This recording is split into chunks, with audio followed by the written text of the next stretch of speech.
this is Neha. Please subscribe Chandika World. Hi, this is Neha. Please subscribe Chandika World.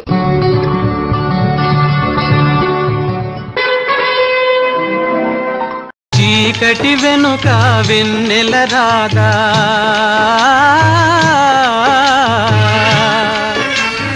జీవితమింతే కాదా, దీనికి చింతేలా, ఇదంతా పరమాత్ముని లీలా. భయమేలా ఓ మనసా, భగవంతుని లీలా, ఇదంతా పరమాత్ముని లీలా. జీవితము సంధించి విడువబడ్డ బాణం లాంటిది. దాన్ని మధ్యలో ఆపలేము, గమ్యాన్ని మార్చలేము. ఆ మాటకు వస్తే ప్రారంభించబడిన దేనికైనా ఒక ముగింపు ఉంటుంది. అలా ఉండాలని మనమంతా అంగీకరిస్తాము. జీవితం ఎవరికైనా బాగుంటుంది. బాగా లేకపోతే సరిచేసుకోవటానికి విశ్వ ప్రయత్నం చేయండి. మీ కోరిక సరైనదా కాదా అనేది మీరే నిర్ణయించుకోండి. విశ్వానికి అదంతా అనవసరం. మీకు నాకు మనందరం చేసే ప్రతి కర్మకు పరిణామాలుంటాయి, అంతే. అందువలన విశ్వం సహకరిస్తుంది. సరైన సరసమైన ఫలితం ఇవ్వటంలో విశ్వం తన నియమాలను ఎన్నడూ ఉల్లంఘించదు. ఇంకెందుకు మీకు భయం? ఫలితం ఏదైనా నిండు హృదయంతో ఆమోదించండి.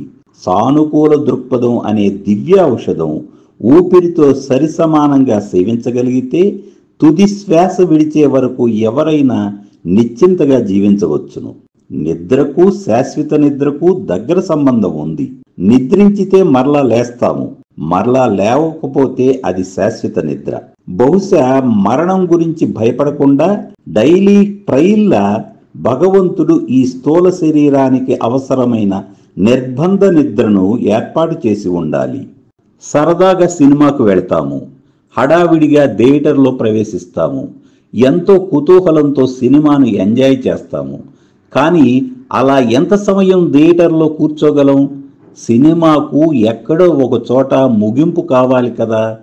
చివర్లో శుభం కార్డు పడుతుంది. కానీ సినిమాలో ఎక్కడో ఒక చోట ఏదో ఒక సందర్భంలో ఏడుపు తప్పదు. ఎందుకంటే రాసేవాడికి, తీసేవాడికి, చూసేవాడికి అందరికీ చిరపరిచితమైనది ఏడుపు ఒక్కటే కదా. అన్నట్లు ఈ విషయం మీకు గుర్తు చెయ్యాలి. మనం పుడుతూనే చేసే మొదటి చర్య ఏడవటమే. పుడుతూనే ఏడ్చేది ఎందుకని, బ్రతుకంతా బాధలతో చావాలని అని ఆత్రేయ గారు ఏనాడో అన్నారు. మనలో మన మాట. ఏడవటం ఎంత మాత్రం ఇష్టం లేని నా బోటివాడు ఎవడైనా పుట్టగానే ఏడవకుండా నిశ్శబ్దంగా ఉండి స్పెషల్ ఎఫెక్ట్ చూపించినా డాక్టర్లు నర్సులు ఊరుకుంటారా ఏమిటి?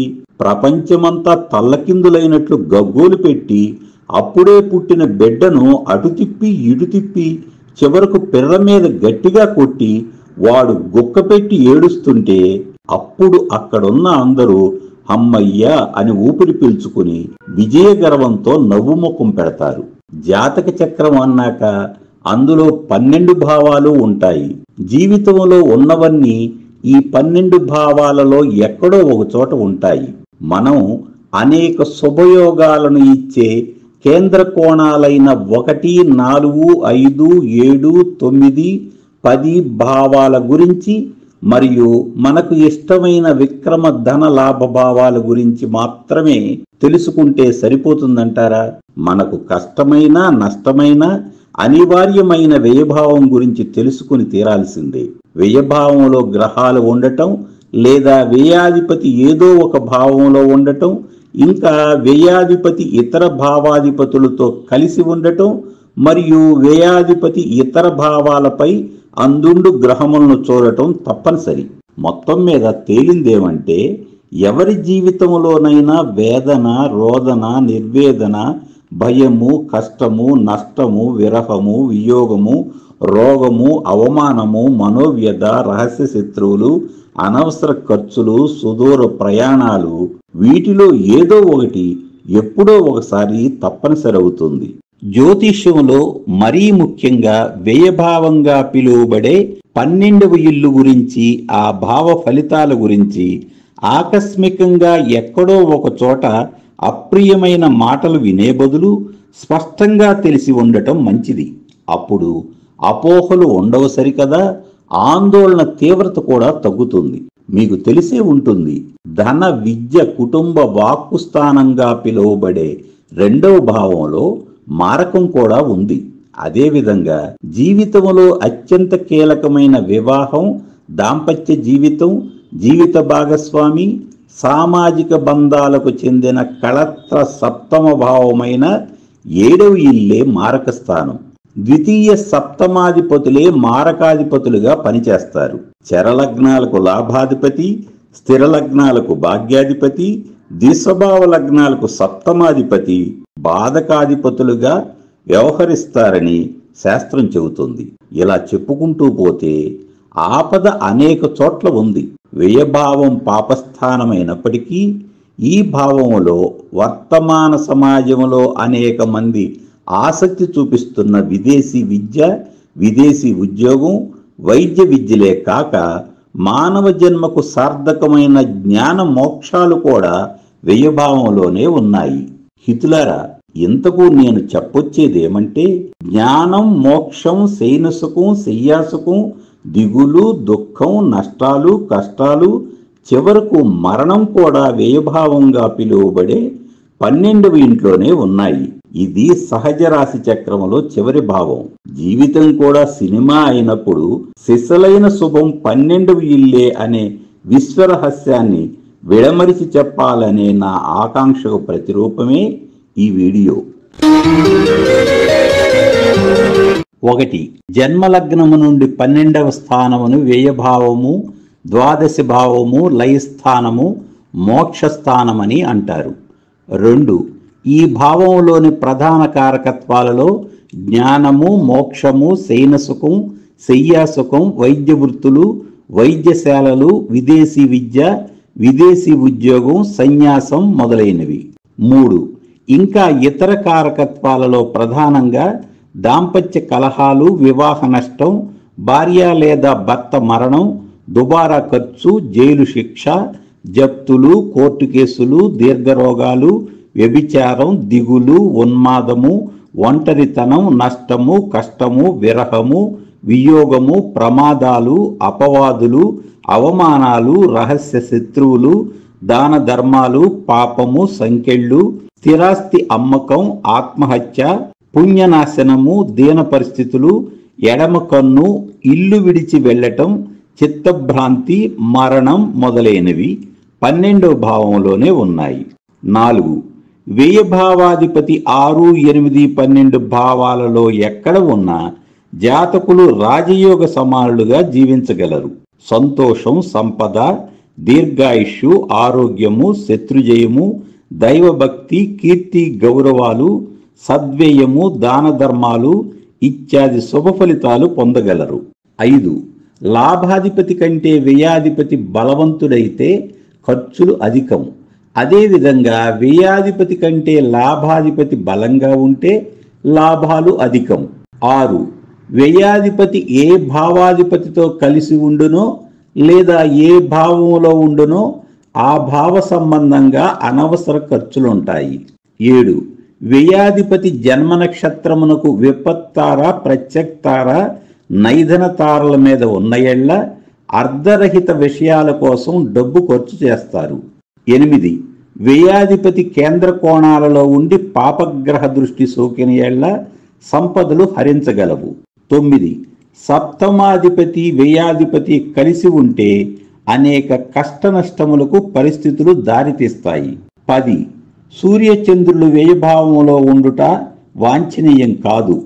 రవి ఆత్మకారకుడు, చంద్రుడు మనఃకారకుడు కావున ఆత్మవిశ్వాసం సన్నగిల్లుతుంది, మనశ్శాంతి లోపిస్తుంది. 11. చంద్రుడితో ఏ ఇతర గ్రహము కలిసి వ్యయభావమందుండుట వాంఛనీయం కాదు. 12. వ్యయాధిపతి లగ్న సప్తమ భావములలో ఉన్న ఎళ్ళ అభివృద్ధికి అంతరాయము మరియు భార్యా సౌఖ్యహీనత. 13.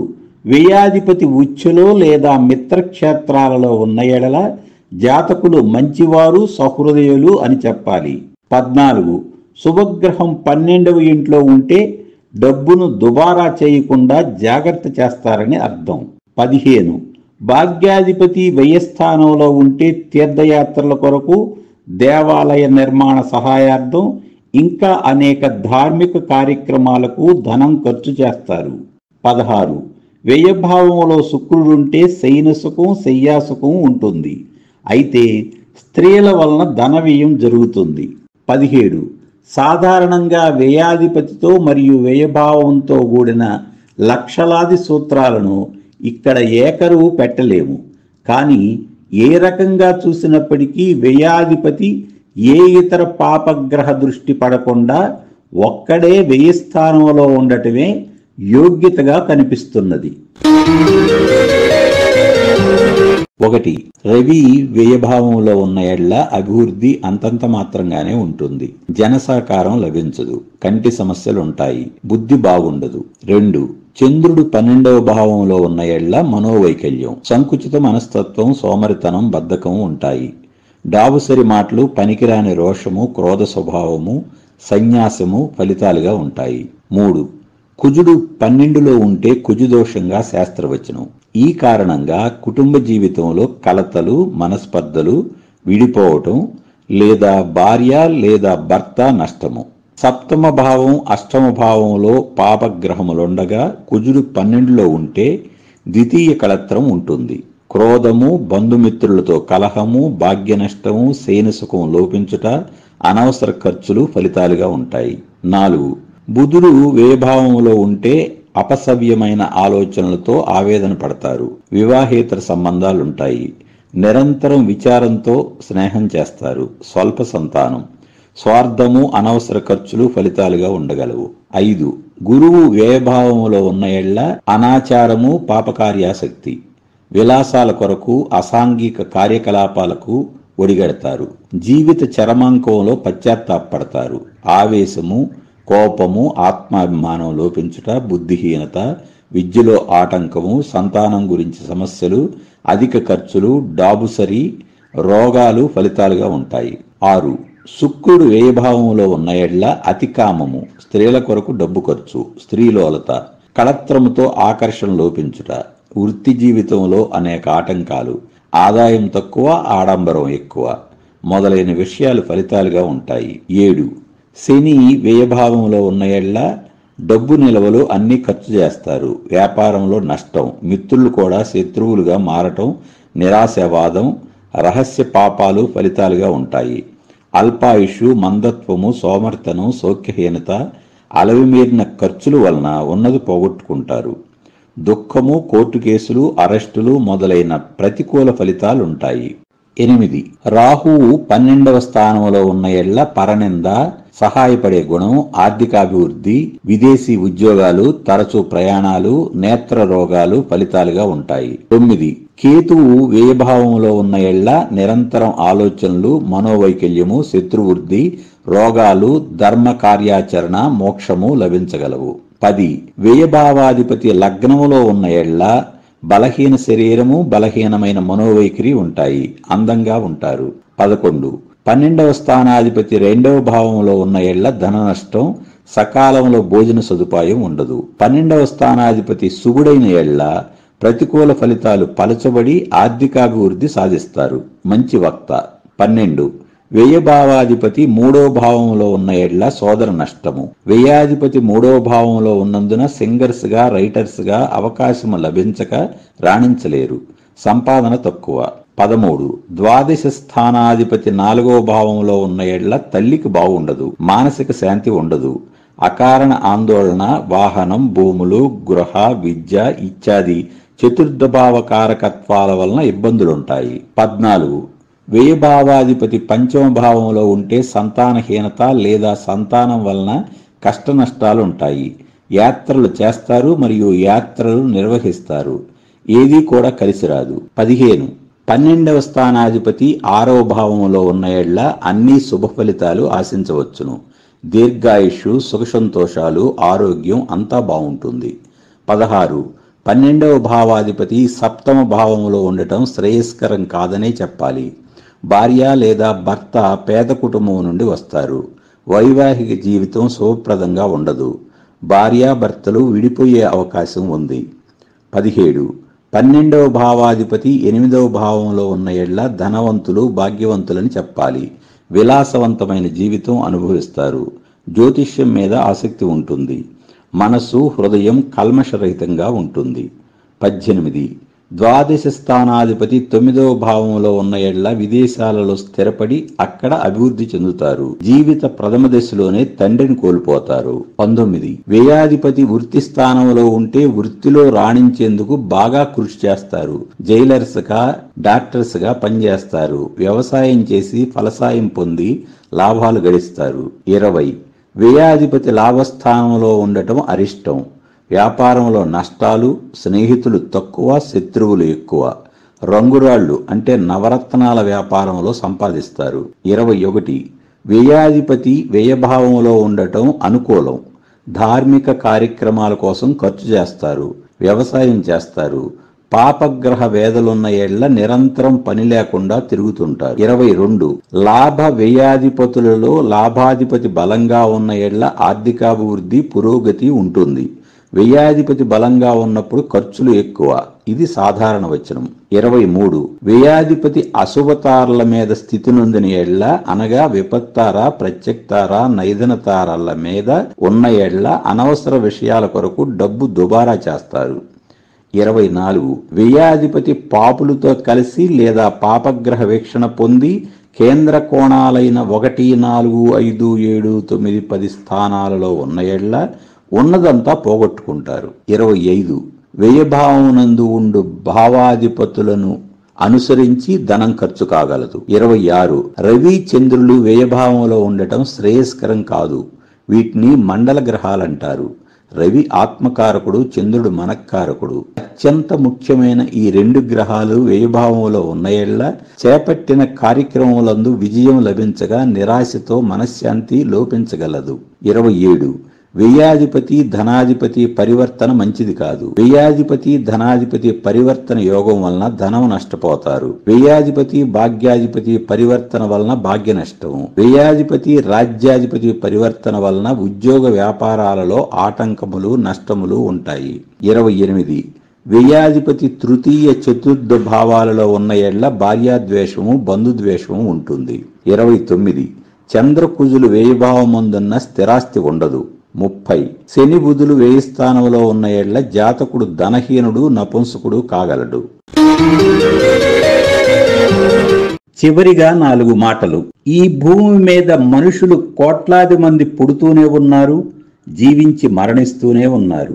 ఆయా కాలాలలో వారి సమకాలీకులైన జ్యోతిష్కులు వారు పరిశీలించిన జాతకుల జీవితాలలో జరిగిన సంఘటనలు దర్శించి తదనుగుణంగా కొన్ని సూత్రాలను ప్రతిపాదిస్తున్నారు. నేననేది ఏమంటే వాటిని విందాం, వాటిని యథాతథంగా నెత్తిన పెట్టుకోవద్దు. అలాగని తీసిపారేసి మన పూర్వ పండితుల విద్వత్తును ఆక్షేపించవద్దు. తటస్థంగా ఉండమంటున్నాను. ఎందుకంటే ఏ ఇద్దరి జీవితము, జాతకము ఒకేలా ఉండదు.